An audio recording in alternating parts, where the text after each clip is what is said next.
pasalubong sa flat surface. Iniisip ko sana kung magpapadermal ako dito eh. Dito sa ano yun.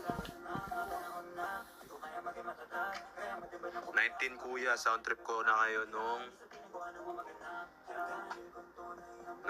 grade 7 pa lang ako, second year na ako ngayon. You know, congrats sa'yo. At least tuloy pa rin yung academics mo, diba? Ginagawa mo yung hilig mo. Suwabe yan, tol.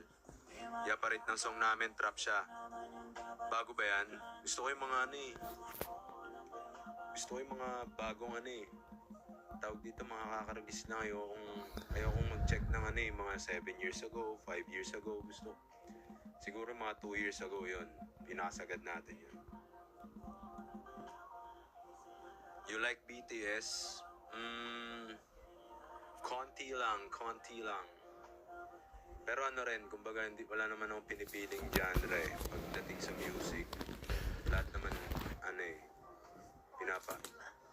pinapakinggan ko. Kaya kumbaga kung may paparinig ka, basta sa kanta mo, sige, check natin yan. Ano genre nyo, boss? Actually, hindi ko pa mahanap yung genre ko eh.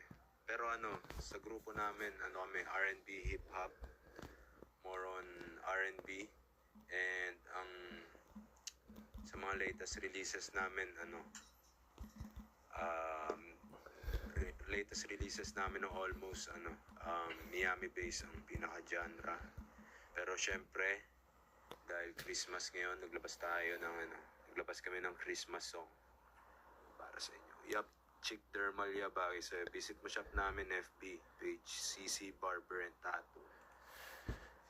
Saan yan? Saan banda yan? Saan banda yung CC Barber and Tattoo?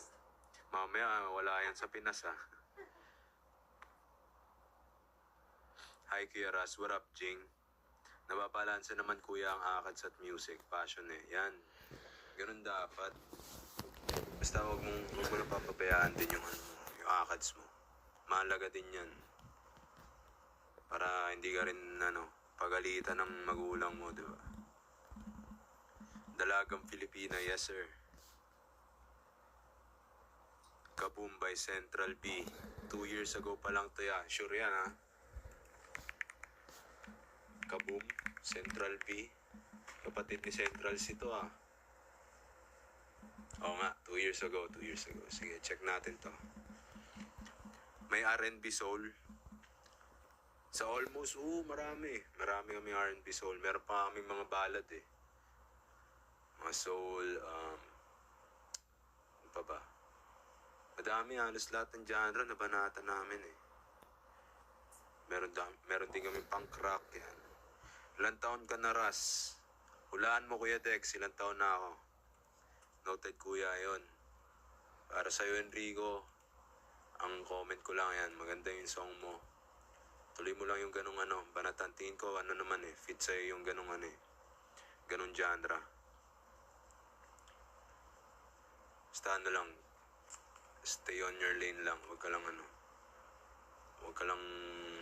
lang din. Huwag ka kakainin ng yabang ba? Diba? Mas okay yung ganun eh, kesa yung